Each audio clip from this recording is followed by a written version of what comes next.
Hey guys, what's up? Welcome to another video of mine. It's Commander Belay, and this is your match review for the Chelsea vs Burnley game, which ended 4-2 to Chelsea at Turf Moor. And to be honest, look, I'm happy we got the 3 points, but there's a couple of things I want to address, and it was a bittersweet ending. Now, obviously, up until the 85th minute, it was a world-class performance, flawless, stunning performances, some world-class performances out there, and beautiful. However, the last 5 minutes is very, very questionable, and I need to address a couple of things. Number one, the reactionary fan base that we do have, the Clipper, the Kepa slander that we do have, I'm sorry, it's ridiculous. However, so many positives in the game. I'm so happy we've got the 3 points. Burnley away is not an easy place to go to, but it's a place where we do seem to do well over there in the past 3 years. And scoring 4 goals, that's not easy. I mean, especially Captain America has finally arrived. Captain America has arrived, man. That guy, man. He has such an elite mentality. It's unbelievable. He got put out the sides. He had to be trained on the Lampard. He didn't get enough sufficient game time. Didn't get any minutes. Wasn't played for quite a few great games in a row. But he's come back with a bang. He's adapted to the system. He's adapted to Lampard's tactics. Adapted more to Premier League. Yes, there's a couple of things he needs to improve in his game. But overall, a world-class performance and a well-deserved hat-trick. Now, obviously, lineup. Decent lineup. 4-3-3. The formation I love for us to see. Kepa in goal, Alonso and Azpilicueta as our fullbacks, Tomori and Zuma the black wall that we do have, Jorginho in the register position, Kovacic in the right centre mid position, and then in the left centre mid position, Mason Mount. Front three of Christian Pulisic, who entered for Callum Hudson-Odoi, Willian and Tammy Abraham up front. That was our lineup, and to be honest, I was quite happy with our lineup. Gave Hudson-Odoi a rest, but I just think that there's some things in this team where I think it's a bit unfair. Now, number one, I know you guys know that I'm not a massive Mason Mount fan, but I want to give you guys a proper controversial discussion here.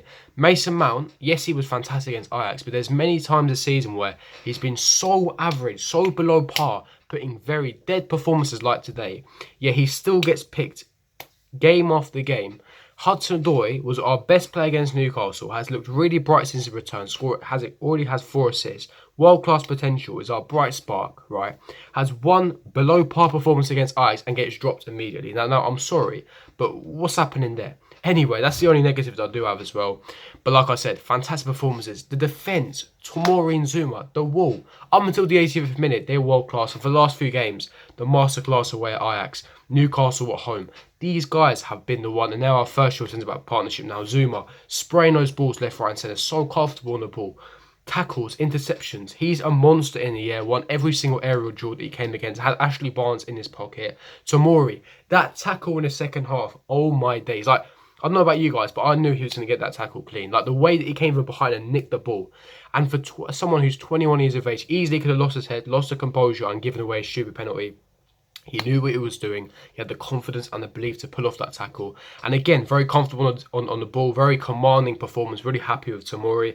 And obviously we know that the system is a bit bottlenecked to the fullbacks. Fullbacks is a crucial position, especially in the formation and tactics that we use on the Lampards. So Emerson Reece-James, in my opinion, is our best fullback partnership. However, Alonso, decent display. Again, we know his limitations, but what he had to do, defensive interceptions. Obviously, he brings that aerial presence, which is key against a team like Burnley, who's very physical. They spam a lot of crosses into their box. They're set piece merchants. Having someone like Alonso with a height who can deal with that threat, for me, that was quite crucial. As P, again, very decent performance from him. So for me, overall, the team had a fantastic performance. And Kepa, he pulled off a world-class save in the first half, a deflected shot that was going the other way, and he just got his legs on it. World-class save from him. Again, distribution on points, spraying those balls. His distribution is one of the best in the league. Sweeper keeper, left and right, etc. Perfect goalkeeper and a world-class potential keeper. So happy with his performance. I'll get into the 2 goals a bit later. Jorginho dictating the game as per usual, commanding, playing in those triangles, being press resistant, putting those free balls in, and quickly starting those Chelsea counter-attacks when required.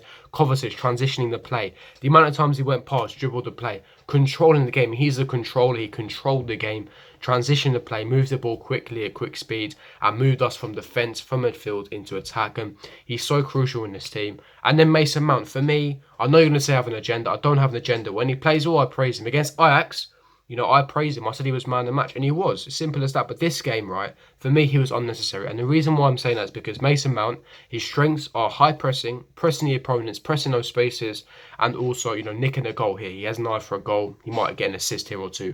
But when it comes to chance creation, long ball passing, being that threat, being in those pockets of spaces, he's not very good. And he was very lazy at times today. And one thing I have to mention is there was no need to press Burnley today. Burnley they don't like having the ball anyway. They had 30% possession all game today. Like I said, they're set piece merchants. They're not going to have much of the ball. They don't use the ball. They lump the balls into the box, etc. So tactically, there was no need to have Mason Mount because, you know, what's he going to press? There's nothing he's going to press. So I think that having Pulisic through the middle would have been suitable. However, Pulisic, Captain America, star boy has arrived. Hat-trick performance. The first goal. All three were magnificent. Left foot, right foot, header. The worst goal. Yes, it was a Burnley mistake. Ran past two players. Step over. Done his man. Through the legs of Burnley into the other corner. Beautiful. So agile. It's close control. Such a world-class potential player. Pacey, etc. Second goal, again. Runs through the channel, runs down the middle into the heart of the Burnley defence, to the Burnley team. He then goes to the right-hand side, beats his man, and it cuts it across. Yes, he does get a bit fortunate with the deflection, but there again, fantastic. You know, you make your own luck. You make your own luck. Fantastic goal from him. And the third goal, a header, completed his hat-trick. And for me, man of the match, definitely going to be getting an inform on FIFA, so I might be getting him as well. But you know what? World-class performance from him. Him and Zuma and Tomori, the three for me, were the world-class players. Jorginho and Kovacic controlling, dictating that midfield. And for me, Willian, yes, the first half I thought he did have a bit of a stinker. Second half he picked up. Fantastic goal from him to get the fourth goal for us. And people are going to blame Abraham. I thought Abraham was decent. I've always rated Abraham. I think that his touch, his link-up play, bringing people into the game. He reminds me a lot of Firmino, the way he brings in people into the game, his close control, his physicality, hold-up play, linking up the play.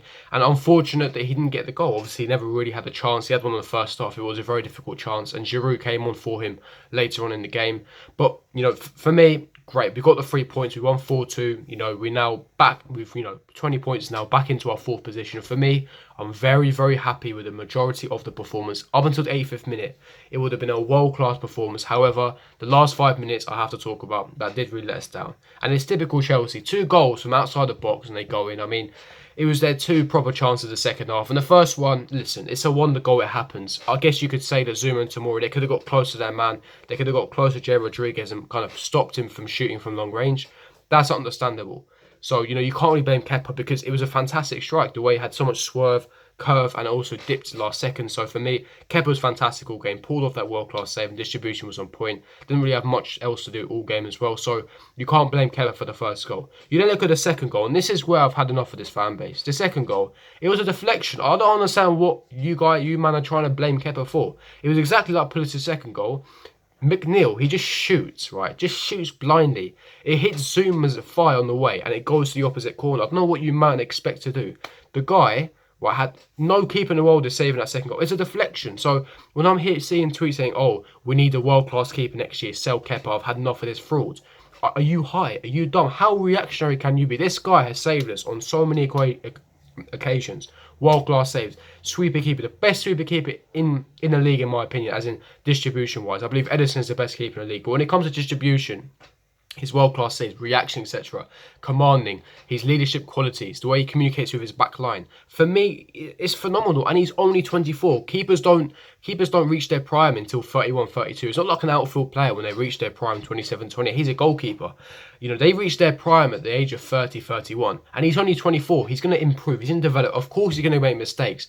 But he's perfect for the style of football we want to play. He's a world-class potential keeper. He's one of the best keepers in the league already. And this guy will be top 3 in the world soon. He will reach Oblak, ter Stegen's reach. Ter Stegen at 24 was Barcelona's backup keeper. And he was a dog. Alisson was backup keeper to Szczesny only 2 years ago.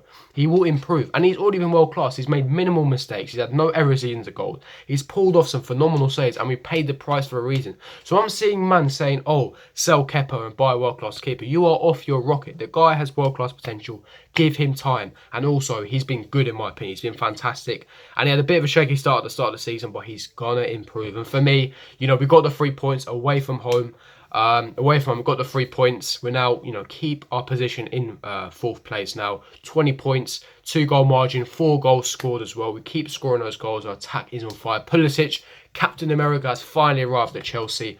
Really, really good performances. Very convincing victory. Just a bit of a shame at the last 5 minutes. But it does happen. It does happen. And now we move on to our next game. Really, really happy with the performance. I can sleep well tonight. Watch Match of the Day. It's all very, very good. Leave me your thoughts in the comments section below. If you do enjoy this video, don't forget to smash that like button. Subscribe to my channel. If you're not on here, make sure you hit the notifications so you're notified for every time I upload. And like I said, leave me your thoughts in the comments section below. And I'll see you guys for my next video. Peace.